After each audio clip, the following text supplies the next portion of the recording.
हर लड़का स्ट्रॉन्ग बनना चाहता है, बट ये बंदा मॉन्स्टर बन गया। ये कोई नॉर्मल स्कूल स्टोरी नहीं है, ये एक ऐसे बंदे की स्टोरी है जो अंदर से टूट चुका है। और जब ऐसा बंदा फाइट करता है तो वो जीतने के लिए नहीं, मारने के लिए करता है। तो चलो फिर शुरू करते हैं। तो लास्ट पार्ट में हमने देखा कि कैसे हांजन मोगल से अपना बदला ले लेता है और मोगल भी हांजन की फील्डिंग सेट कर देता है और उसकी तरफ एक वैन आ रही होती है। इस चैप्टर के स्टार्ट में हमें दिखाया जाता है कि उस वैन को रेड शर्ट वाला लड़का चला रहा होता है और वैन को अपनी तरफ आता हुआ देखकर हांजन उसकी तरफ भागने लगता है। ये देखकर सबकी फट जाती है और हांजन से बचने के लिए वो वैन को मोड़ देता है, जिससे डिसबैलेंस होकर हांजन गिर जाता है। सब बोल रहे होते हैं कि इसे देखकर तो 1 मिनट को हमारी फट गई थी और क्या ये पागल वागल है क्या। जिनसियोंग बोलता है नहीं, ये बहुत समझदार है। फिर हांजन जो कि इंजर्ड होता है वो उठकर बोलता है आखिर तुम मुझे क्यों मार रहे हो। जिनसियोंग बोलता है आखिर ये क्या बोल रहा है। वेल एक्चुअली हांजन लीगल खेल रहा है क्योंकि उसकी आवाज सुनकर वहाँ के सारे लोग जाग जाते हैं। जिनसियोंग बोलता है चलो हमें यहाँ से निकलना होगा, उम्मीद है हम वापस मिलेंगे हांजन। और वैन में बैठकर यहाँ से भागने लगता है, पर हांजन भी इनको ऐसे नहीं जाने देगा और वो भी इनके पीछे भागने लगता है। और हांजन को वैन के पीछे भागते हुए देखकर ये नमूने हंसने लगते हैं और बोल रहे होते हैं कि ये कितना बड़ा बुद्धू है, इसको क्या लगा कि ये हमारी वैन को पकड़ लेगा। वेल एक्चुअली हांजन वैन को पकड़ भी लेता है, जिसे देखकर इन सबकी फट जाती है और हांजन वैन के ऊपर चढ़कर एक मुक्का मार के इनमें से एक लोंडे को वैन के बाहर खींच लेता है। इनका एक बंदा बोलता है जिनसियोंग उसने सुहो को पकड़ लिया, अब हम क्या करें। जिनसियोंग बोलता है उसे जाने दो। वो लड़का बोलता है क्या, पर क्यों। जिनसियोंग बोलता है जितना बोला है बस उतना ही सुना कर। और ये सब उस लोंडे को यहीं छोड़कर भाग जाते हैं। फिर जब इसको होश आता है तो ये रियलाइज करता है कि इसके पीछे एक दरिंदा खड़ा है। हांजन बोलता है वो सब आखिर कहाँ जा रहे हैं। वो लड़का बोलता है आखिर मुझे क्या पता होगा, कहीं अच्छी जगह ही जा रहे होंगे। और हांजन मुक्का मारकर इसको भी अच्छी जगह भेज देता है। फिर हांजन बोलता है बोल साले। फिर वो लौंडा बोलता है तुझे क्या लगा कि मैं उनको धोखा दे दूंगा, जितना मारना है मार ले, पर मैं नहीं बताऊंगा कि वो कहाँ गए हैं। और हांजन फिर से मुक्का मार के इसको अच्छी जगह भेज देता है। फिर सीन शिफ्ट होता है जिनसियोंग के हाइड आउट पर, जहाँ ये सब पार्टी कर रहे होते हैं। जिनसियोंग बोलता है बहुत बढ़िया काम करा लौंडो, पर ज्यादा पीकर टल्ली मत हो जाना। मोगल अपना ग्लास पटक कर बोलता है ओए जिनसियोंग तू मजाक कर रहा है क्या, तेरे लौंडे तो उसे पकड़ तक नहीं पाए तो तू पार्टी किस बात की कर रहा है। अबे सालो तुमको जितना मैंने पैसा दिया है उतना काम तो करो, और अगर पार्क आ गया यहाँ तो तुम क्या करोगे। जिनसियोंग हंसता हुआ बोलता है मैं समझ रहा हूँ कि तू ये क्यों बोल रहा है, पर यहाँ आने के लिए गूदा चाहिए और इन सब बातों से मेरे काम पर कुछ फर्क नहीं पड़ता। और तूने कोरिया की मशहूर कहावत तो सुनी ही होगी, जंगली सुअर को मारने के लिए चाकू का इस्तेमाल नहीं किया जाता। और जिनसियोंग ग्लास फोड़कर मुगल की आंख पर रखकर बोलता है और अभी हम शेर का शिकार कर रहे हैं। क्या कभी तूने सुना है कि शेर चाकू का शिकार करता है? नहीं ना। और क्या कोई छुरी शेर के शिकार में इस्तेमाल होती है? बिल्कुल नहीं। तो फिर हमारे पूर्वज शेर का शिकार कैसे करते थे? सिंपल है, वो कुछ जंगली कुत्ते छोड़ देते थे। शेरों को शांत माहौल में शिकार करना पसंद होता है, पर कुत्ते उसको खराब कर देते हैं और तब तक करते हैं जब तक वो मर नहीं जाते। और यही हमारा प्लान है, उसको तब तक थकाना कि जब तक वो मर नहीं जाता। और तभी इनके दरवाजे पर एक चीज आकर ठुकती है, जिसको देखकर ये सब हैरान होते हैं। रेड शर्ट वाला बोलता है 1 मिनट, कोई साला हमारे लोहे के दरवाजे पर डेंट मार रहा है। और फिर इनके दरवाजे पर कुछ बहुत जोर से आकर ठुकता है। जिनसियोंग बोलता है कोई जाकर देखो। रेड शर्ट वाला बोलता है ठीक है, मैं भी तो देखूं कि कौन सुअर का बच्चा है। और वो देखता है इस हैवान को जो कि इनका बाहर वेट कर रहा होता है। हांजन को देखकर इन सब की गंदी वाली फट जाती है और ये सब पैनिक करना स्टार्ट कर देते हैं। जिनसियोंग बोलता है सब शांत हो जाओ, वो लोहे का दरवाजा नहीं तोड़ पाएगा, उसको बाहर खड़ा रहने दो, कुछ टाइम बाद वो खुद ही चला जाएगा। वेल जिनसियोंग सही होता है क्योंकि दरवाजे से अब कोई भी आवाज नहीं आ रही होती है, पर विंडो से आ रही होती है क्योंकि विंडो तोड़कर हांजन इनके रूम में घुस जाता है। जिसको देखकर जिनसियोंग सोचता है आखिर ये साला यहाँ तक कैसे आया, ये तो 3rd फ्लोर है। कमरे में घुसते ही हांजन एक टकले के मुंह पर लात मारकर उसे चिपका देता है। फिर 2 लड़कों के बल्ले और चाकू को डॉज कर उनको भी पटक देता है और एक मुक्का मारकर तीनों को गहरी नींद में सुला देता है। और वहाँ पर आराम से खड़ा होकर ओरा फार्मिंग कर रहा होता है। मोगल सोचता है मुझे लगा ही था कि कुछ अजीब है, पर जिनसियोंग बिल्कुल भी डरा हुआ नहीं है और इसके लौंडों ने तो सियोंग को भी आसानी से पेल लिया था। इन्होंने अपने 3 लौंडों को पिलवा दिया, जरूर ये इनके प्लान का हिस्सा होगा। हांजन इनको कभी नहीं हरा सकता। जिनसियोंग बोलता है चलो लौंडो इसको ठिकाने लगाओ। और इसके सारे लौंडे हांजन पर अटैक कर देते हैं। इनमें से एक हांजन को मुक्का मारने का ट्राई करता है, पर हांजन उसे इजीली डॉज करके उसका पैर पकड़ के उसे पटक देता है। फिर एक और नमूना हांजन को पीछे से मारने का ट्राई करता है, पर हांजन उसे इजीली डॉज करके उसे चौक स्लैम मार देता है। और फिर हांजन सीधा भागकर मुगल की गर्दन को दबोच लेता है, पर पीछे से रेड शर्ट वाला लड़का हांजन के सर पर बल्ला मार देता है और सोचता है कि उसने हांजन का काम तमाम कर दिया है। वेल काम तमाम तो इसका होने वाला होता है क्योंकि अगली पैनल में विंडो तोड़ के बाहर जाके गिरता है। फिर यहाँ पर एंट्री होती है एक बाइकर की, जो कि एक लड़की होती है। फिर वो लड़की रेड शर्ट वाले लड़के के पास आ रही होती है, जिसे देखकर वो बोलता है, क्या मैं मर गया हूँ?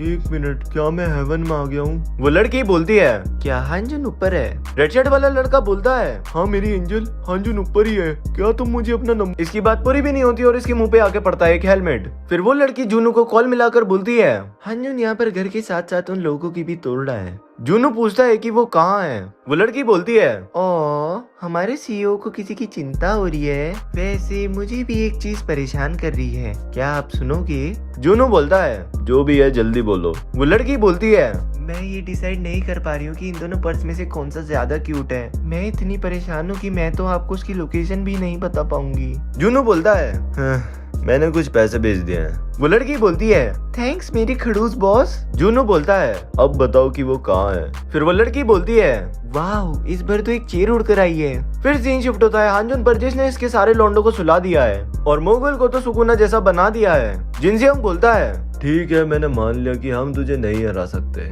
मुझे माफ करना, पर तूने मुझे क्यों छोड़ा?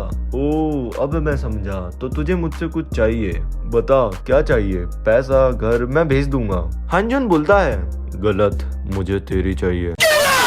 फिर हांजुन इसकी गर्दन पकड़कर बोलता है, मैंने सबसे बेकार वाला आखिर के लिए बचा के रखा था। और जिनसेओंग खुद को बचाने के लिए हाथ पैर मार रहा होता है, पर हांजुन इसे पटक कर इसकी नाक पर मुक्का चिपका देता है, जिसको ये करता हुआ एक लड़का दरवाजे के पीछे छिपकर देख रहा होता है। फिर वो आके हांजुन का हाथ पकड़कर बोलता है, रुक जा साले, मेरे घर को तोड़ना बंद कर। अगर तू चाहता तो तू सड़क पे भी लड़ सकता था, तो फिर यहाँ क्यों? ये साले कुत्ते मेरे घर में ऐसे रहते हैं कि जैसे इनका हो, और अब एक बावला आदमी भी मेरा घर तोड़ने आ गया।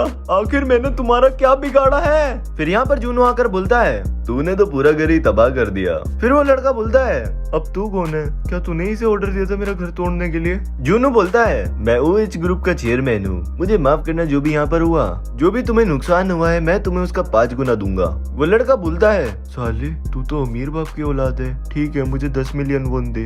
जूनू बोलता है, ठीक है ये ले 50 मिलियन वॉन। फिर जिनसेओंग बोलता है, ये साला हैवान, ये इंसान कैसे है? मैं इसे नहीं हरा सकता, मुझे यहाँ से भागना होगा।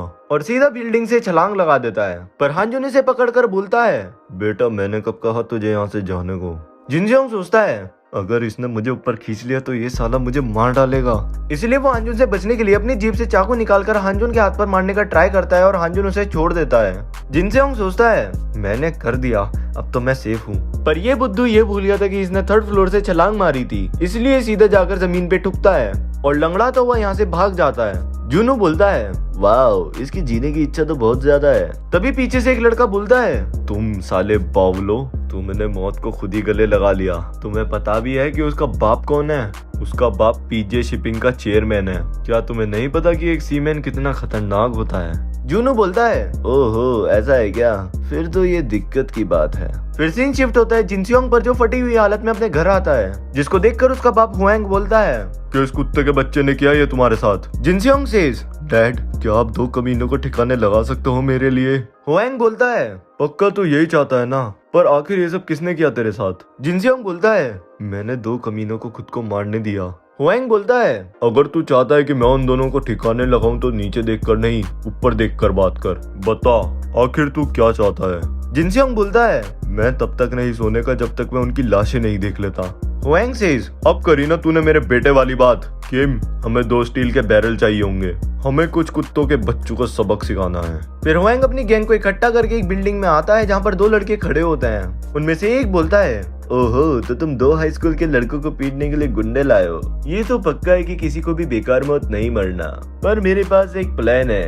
क्यों, मैं सही बोल रहा हूँ ना mister Huang? Huang says, mister हो आप यहाँ क्या कर रहे हो? फिर हुआंग का फोन बजता है। हुआंग सेज, नाम मैं भी बहुत इंपॉर्टेंट काम कर रहा हूँ, मैं बाद में कॉल करता हूँ। नाम सेज, पर सर ये बहुत अर्जेंट है, सारे ओजे एफिलिएट्स ने शिपिंग लेने से मना कर दिया है और वो सब कह रहे हैं कि उनके चेयरमैन ने उन्हें ऐसा करने के लिए ऑर्डर दिए हैं। और ये सब सुनकर हुआंग की फट जाती है और वो जूनू के पैर में गिरकर उससे भीख मांगने लगता है। हुआंग की गैंग वाले पूछते हैं कि तुम आखिर इसके सामने क्यों झुक रहे हो? हुआंग सेज, तुम सब सालों चुप हो जाओ। जूनू बोलता है, चलो अच्छा है, देर आए पर दुरुस्त आए, तो चलो फिर अपने इन छपरियों को यहाँ से भेजना जल्दी शुरू करो। और हुआंग की गैंग के सारे बंदे चले जाते हैं। फिर वांग बोलता है, सर आपको तो पता ही है कि वो शिपिंग डील हमारे लिए कितनी इम्पोर्टेंट है, उस पे हमारी जिंदगी टिकी है। जूनू सेज, मैं भी कॉन्ट्रैक्ट कैंसिल करना नहीं चाहता था, पर हमारी पब्लिक इमेज ज्यादा इम्पोर्टेंट है। एक गैंग की बॉस के बाप को एज अ पार्टनर, ये वो इमेज नहीं है जिसको हम ढूंढ रहे हैं। हुआंग बोलता है, मैं इसको बाहर पढ़ने भेज दूंगा और ये आज के बाद कोरिया कभी भी नहीं आएगा। जिनसेओंग बोलता है कि डैड आप क्या बोल रहे हो, मेरी पिटाई हुई है और मैं ही कोरिया के बाहर क्यों जाऊंगा। और इसका बाप इसको बेल्ट ट्रीटमेंट दे देता है, जिसको देखकर जूनू को हंसी आ जाती है। जूनू सेज, ये तो कंफर्म है कि तुम्हारा बेटा बिल्कुल तुम पर ही गया है। ओह मिस्टर हुआंग इतना काफी है। इसको बाहर पढ़ने भेजना सुनकर ऐसा लग रहा है कि जैसे इसको ट्रीट मिल रही हो, पर मेरे पास एक आइडिया है तुम्हारे लड़के को सुधारने का। आज तुम्हारे बेटे की वजह से मुझे 50 मिलियन वोन का घाटा भी हो गया, तो तुम्हारा बेटा काम करके मेरा पैसा लौटा सकता है। हुआंग बोलता है, पर सर इस साले पे तो कुछ काम भी नहीं है, तो ये पैसा कहाँ से कमाएगा। जूनो सेज, क्या सी वेयरिंग तुम्हारा फैमिली बिजनेस नहीं है? फिशिंग बोट्स अच्छा पैसा देती हैं, क्यों? और फिर सीन शिफ्ट होता है जिनसेओंग पर, जो मछली पकड़ रहा होता है और बोल रहा होता है, डैड आखिर आपने मुझे कहाँ फंसा दिया।